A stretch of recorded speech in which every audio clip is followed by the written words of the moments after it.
NSL Offseason Podcast. 1. Hi, I'm Caleb Freeland. We just ended the 2023 season, and we're getting ready to do some off-season podcasts, just to talk a little bit about 2023 season, but also looking into 2024. So joining me now, we actually have MxSwain here from Second to None. Thank you so much for hopping on the podcast. No worries, buddy. So, I mean, you guys are just coming off of a huge season. You guys just took globals a week or two ago. How are you guys feeling? Are you still like getting that high off of that tournament and that season overall? I can't lie. Everything's very quiet at the minute. We've won every season so far, and it's not obviously we don't sit there and we don't expect it, but I think the whole getting a big like high off the win isn't as prevalent as it used to be. It's don't get me wrong, like it's in the moment, it's great, but it's been a few weeks. We've all returned back to our lives. You know, Dimmy's just had his baby's just been born as well. So kind of life's taken over again, but we're all still very happy with our performance, especially in globals. Really, really happy with it. Very cool. I mean, it was awesome to get to watch you guys like play and really perform. It seemed like things were not necessarily 100%. Can you tell? I mean, we talked about this. There is an interview for those that have watched. Yeah. But just go back into that a little bit of the whole aspect of picking up a few people, because your roster changed. Like you went this whole season, and then all of a sudden you threw this roster change into the globals. Yeah. So Dimmy had officially retired at the end of the European Championship, which I'm sure people will have seen. And Elias also made the decision. So Elias's brother, the Morales brothers, both decided basically to step back. And globals was going to be headed by basically everybody else except them.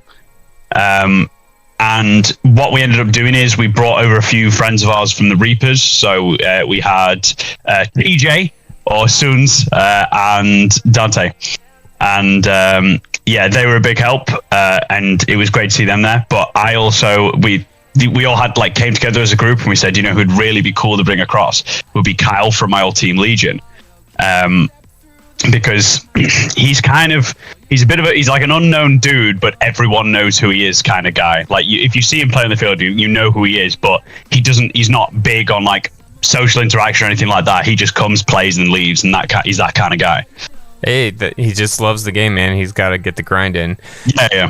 I mean, also you touched on it a little bit. It is unfortunate to see that the Reapers, they came in third at the European Championship, I believe, but that was their last tournament. So it's so cool that you guys were able to pick them up and bring a few to globals anyway. Yeah. We've always had a really good relationship with the Reapers. They've been there since day one. I was playing against them when I was in Legion at the very beginning in 2019 and stuff like that. So I've known the guys for a long, long time, or at least the team. I know they've been through a few changes here and there, but the team and the main core guys I've known for so long. We had we went on a night out. I got very, very drunk with them in Spain. I think it was second seeding event in 2023 this year. I had a great night out with them, and the relationship's just been really good ever since. And every time we play them, they're, in my honest opinion, they're probably the most honest and fun team to play against, because there's no worry that there's going to be any kind of iffy behavior. It's just clean all round, and they're just good games. For sure. And you touched on it. Big games, big parties, right?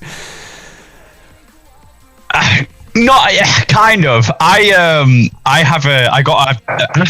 was after that Spanish night out with the Reapers, I got the name McDrunk from all of them because I'm a bit of a lightweight. I don't drink as much as people like to think I do, but when I do drink, I get drunk quite quickly. And I'd like to say I'm a good time to be around. I'm not like a bad drunk. I'm a happy, fun drunk. So that's why a lot of people, what was it? Dante called down to me. I think it was like the 5th seeding event, something like that. He said I was a bit slow running to the wall for a hang, because I'm a slow dude. I can't lie. And just imagine it's a bunch of vodka at the wall. You're sprinting for it. I'm like, oh, great.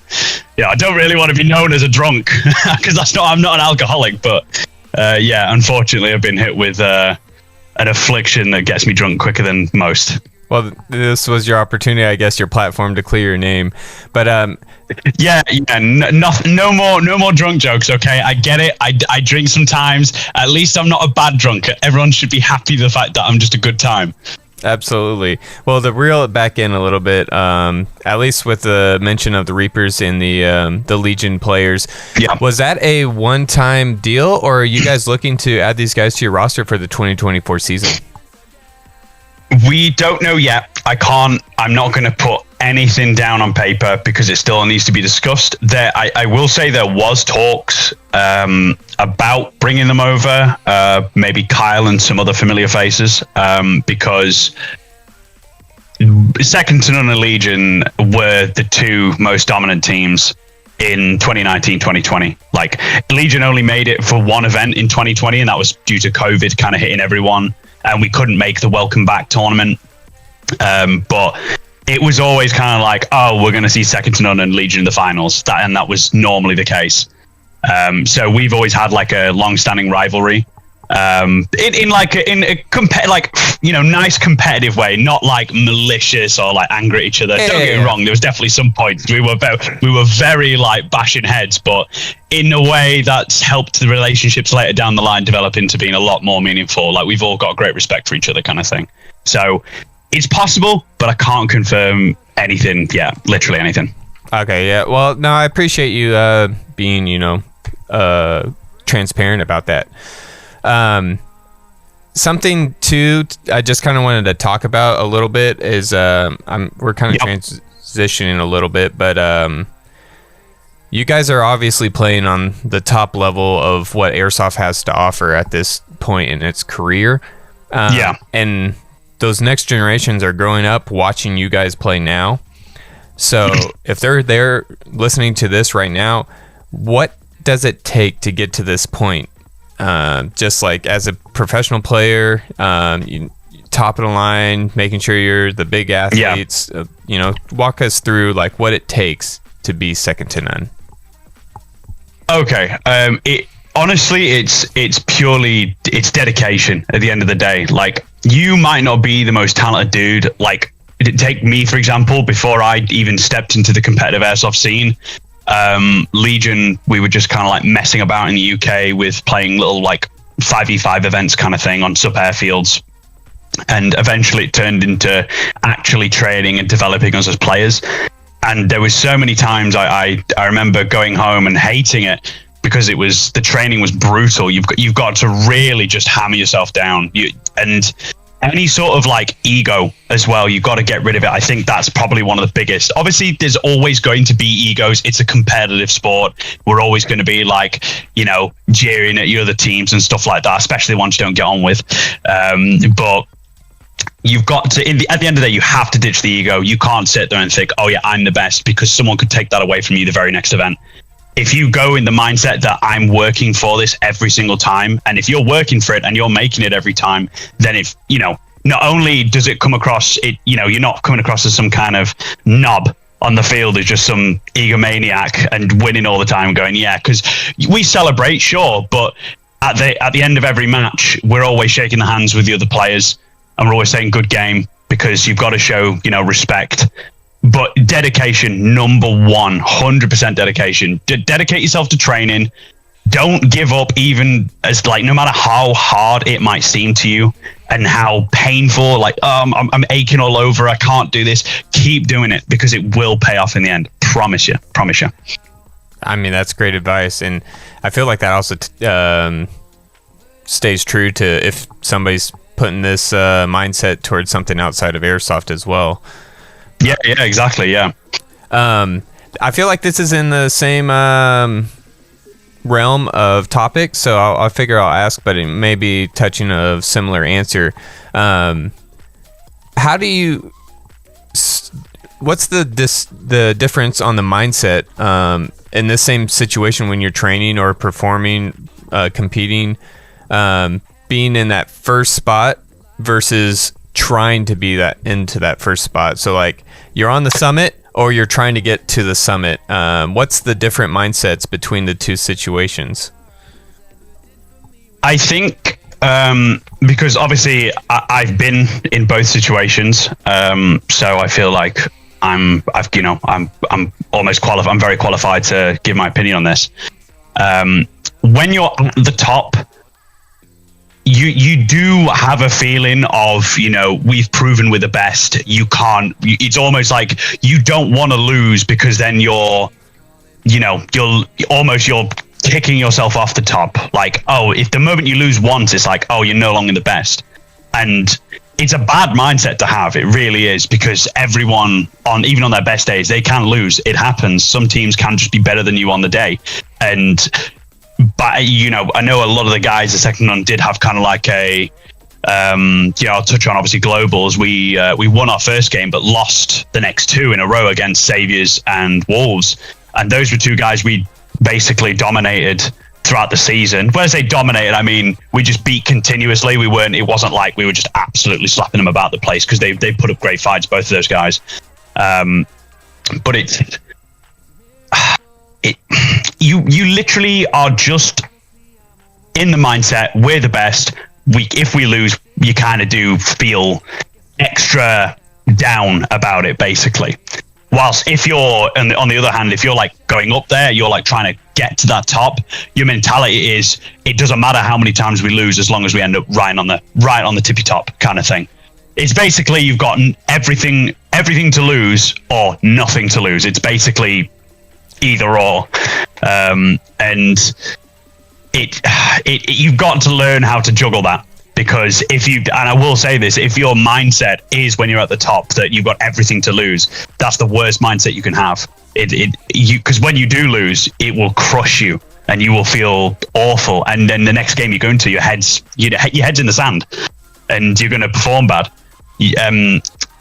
And I guess, honestly, trying to say, Caleb, it's so hard for me to describe, because I've never really thought about it. It's got to be an emotional I normally just game. go like when you're at the top, everybody's watching you to bring you down, or they're like, exactly, this is going to be the game. And it's like, you guys got to emotionally tune it out and just keep grinding, right?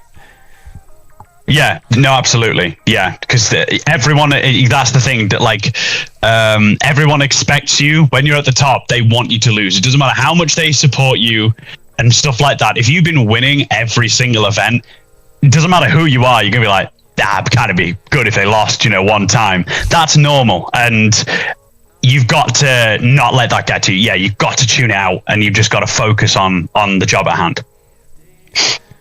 Well, I did want to talk a little bit about the 2024 season. First off, you're not having any major gear changes to your knowledge, or are you looking to do a new build or anything for the 2024 season? Oh, as in my actual, my Blicky. Yeah. I don't think I'm going to do anything different. The thing has been a workhorse the whole season, and I'm one of like the only few people who use the RP9 platform. And I've explained why in the past as to why I like it, and it's simply just because of the magazines and how mag changing works with them. Because on M4s, obviously you've got buttons on either side, so when you're shooting, you have to move your thumb up here. Whilst with the ARP, I can keep my finger on the trigger, and I can do all the work with the other hand, because it's just a lever on the back. You just pull in. It's way quicker than reloading with an M4. If anyone tries to tell you different, they're lying. It's so much quicker. Do you still get and crap because the mags are thinner, you sorry, say again, man. Do you still get like people giving you crap for that? Because I feel like M4 is like no, I do. Yeah, a few people will go like, "Oh, why everyone uses M4? Why do you use that?" And I'm like, "Well, I can carry 10 magazines on my back, and I'll have more ammo at the end of the day, and it's nowhere near as heavy. Even with 10 magazines, it's nothing. Like 6 M4 mags is still heavier than 10 ARP mags. Yeah. So it's also more lightweight." I mean, yeah, that makes sense to me. So, I run an M4, so I can't say one way or another. I've never ran an ARP. I was going to say it should never be like a M4 ARP, like there's some kind of divide. It's just my preference, and it's what I've always used. Going through, like from the very beginning, is what I've always used. So I never saw really a need to change it. Stay true to your guns, right? And say exactly. Speaking of the 2024 season, I don't know if you've seen this yet, but there's been this announcement that Bert's, kind of taking a step back and letting fives take over. That's pretty exciting. I don't know if what's your thoughts on the take? No, honestly, Bert is amazing for everything he's done for the sport. I've got nothing but love for the guy. He's poured so much time and effort in to build this space for us as players, and you'd be a fool to not want to thank him and give him a big hug and go for a drink with him or buy him a drink, something like that, because that's what I plan to do next time I see him. Because he's done so much for us, and I'll be honest, he's handed it off to the right guy. There's a lot of people out there who I feel like might say, oh, I think I can do a better job, but especially with this season, that was like Aaron's first season into like really getting. He'll pick it up. And to be fair, this season he's done a fantastic job anyway. He's picked the right dude. They're both super passionate about it, and I'm happy for them both, really. I'm glad Bert was there, but I'm also glad that we've also got Aaron there to continue on. For sure, and I think you touched on it a little bit, but it's huge that Bert overlapped 1 year with Aaron, so like you got the two brains talking to each other to figure things out, but also while he's getting seasoned on his first year on the head ref position, he can still talk to Bert and get things sorted out. Cool. Absolutely. Have you played on the new layout? I know it's... No, I haven't. I haven't been able to make the trip over. I've been busy with coursework and stuff. Like the moment I came back from Globals, I literally was moving. Oh no, that's a lie. Sorry, I'd come back from Globals, and I was literally just fresh into moving into my new place. So I haven't had the chance to go back just yet. But I do plan to go and obviously give it a crack. But you have at least gotten the chance to like look at the layout. I have had a chance to look at the layout. Yes, I do. I'm very opinionated on it. To be fair, I've got some takes that some people don't agree with, some people do. But I was just going to say, sorry, it says unstable interconnection. You're kind of just completely blanked at the minute. Well, unfortunate. And say hopefully my internet will pick up here and we can keep talking about it. But I mean, you said you had some opinions on it. Cool.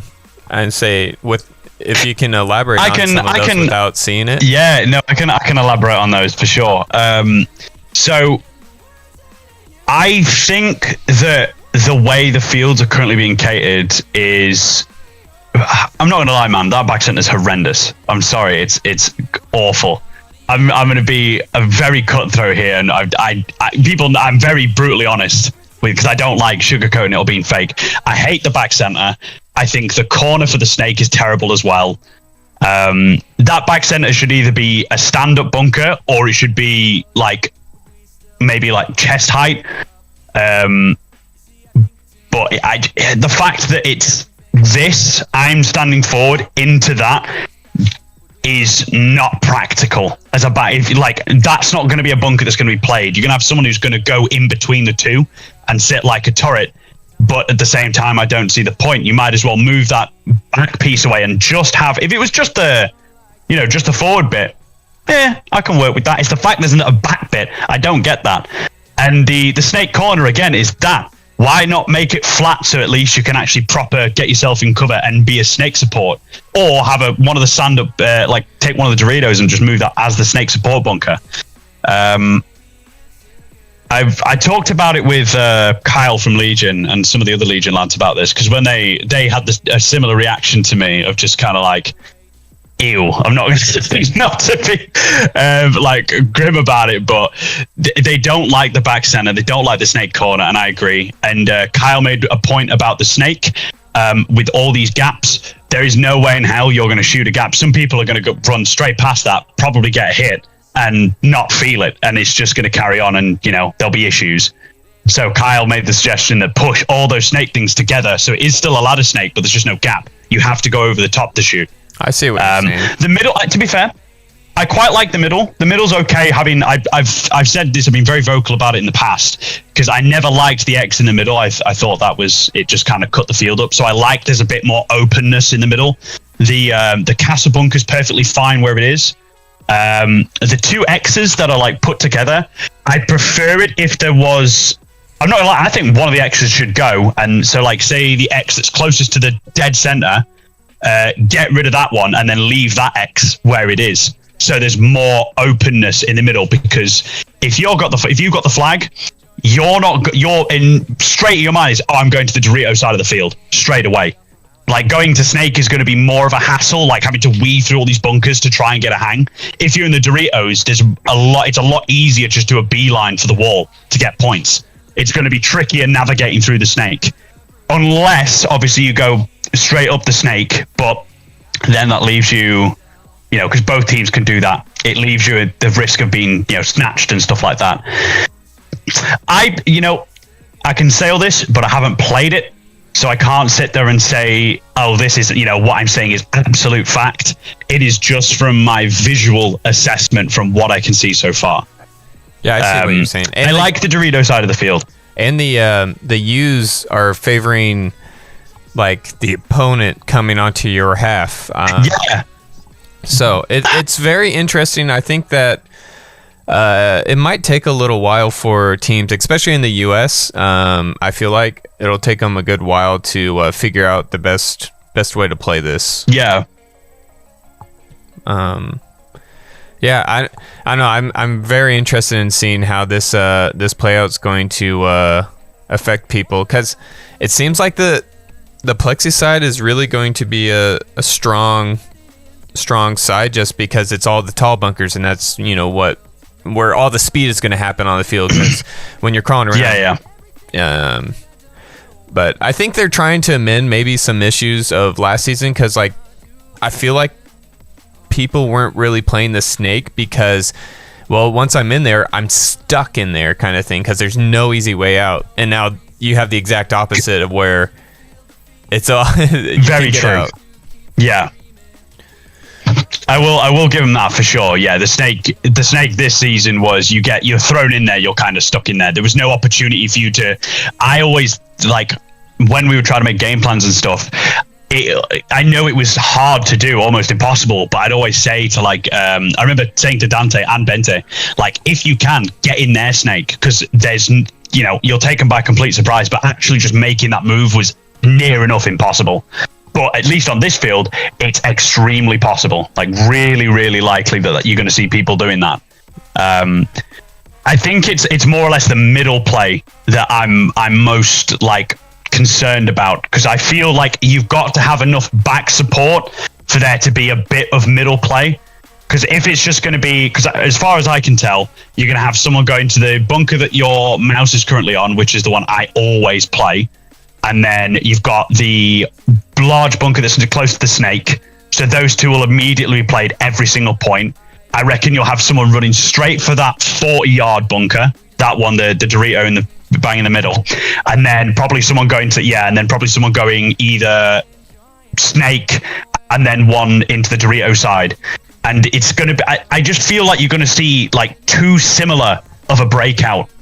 There's going to be the odd occasion someone tries to go for the castle straight off the break, but with how open some of the lanes are, I just don't think they're going to make it. Yeah, because like you said, if somebody's turreting off of that main bunker, it's just, you're going to get killed. Unless, I guess, maybe you swing on the outside. Like I said, I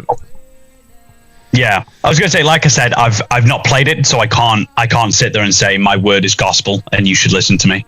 It's just from what I'm looking at. I'm sure when I play it, I'm sure there'll be some things I change my mind on. But the back center bunker is, and the back center of the Snake corner, the fact that the bunkers are basically arrows pointing towards you is something I know is just going to cut. No one's going to play those bunkers. No one will play them. It makes no sense. That's my 2 cents on those two bunkers in particular. But everything else subject to change. I'd say I'll add this one last thing. That I'm curious to hear I'm going to try and set this map to be a little bit top down here. But something I always try and think about on these layouts is when the games are close and you need just that 1 point push difference. You always get that, like, last minute flag rush, and I feel like this layout is going to allow a lot of those to happen. And I'm thinking mainly you get somewhere over here by those crosses you hadn't mentioned. Because there's just so much protection right here. You can literally just bounce up into that U and get that single point. And if you notice, you can even get you can get a zone 2 off of that one bunker just getting there safely. Yeah, no, that is true. Yeah, no, you are right. I think I do agree that if the more I think, to be fair, I haven't really thought about the last second pushes, because this layout definitely does help that. And in the 2023 layout, this year's layout was definitely mega hard, because it's the moment you go past the 50, you're in open areas unless you're diving behind a tiny bunker, basically. Whilst most, a lot of the bigger stuff, which is covering these huge open areas that prevents you from getting anywhere near zone 3, basically. So I agree. That's definitely going to be interesting to see, because I think that you'll see a lot more minor point differences in games then, if that's going to be how it's going to be played. Alrighty. So there's two things I had left that I wanted to kind of hit on. So the first thing is, if there was any games that people wanted to go back and watch just to try and strengthen their own team, or hey, let's watch some teams and see what they did right, what they did wrong. From globals, was there any particular games that you felt from maybe Sunday? I felt like that was the day you had mentioned that everything just fell into place and your boys were gelling. Yeah.